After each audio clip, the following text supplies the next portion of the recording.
குட்பட்டிருந்தது. இவர்கள் ஆங்கிலேயர்களிடமிருந்து நிறைய கடன்களை பெற்றிருந்தனர். சிற்றரசுகள் சரியான முறையில் வரி செலுத்தாத காரணத்தினால் கடன்களை திருப்ப இயலவில்லை. வரி வசூல் செய்யும் திறமையும் நவாபிற்கு கிடையாது. இவர் ஆங்கிலேயர்களிடம் வரி வசூல் செய்து கடன்களை ஈடுகட்டும் பொறுப்பை கொடுத்தார். இதுவே வீரபாண்டிய கட்டபொம்மனுக்கும் ஆங்கிலேயர்களுக்கும் மோதலுக்கும் முதல் காரணமானது.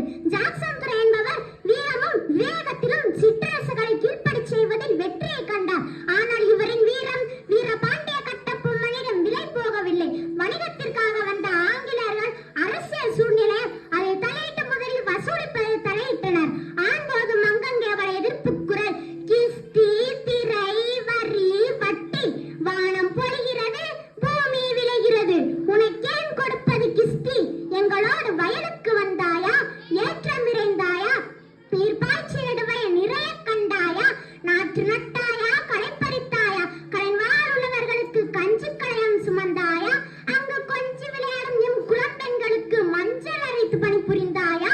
அல்லது நீ மாமனா மச்சானா? மானங்கெட்டவனே, எதற்கு கேட்கிறாய் திரை? யாரை கேட்கிறாய் வரி?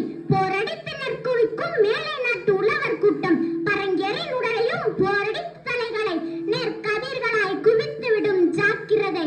துடிக்கிறது மீசை, அடக்கு அடக்கு என்கிறது நாடி வந்த நட்பின் உறவு முறை தடுக்கிறது.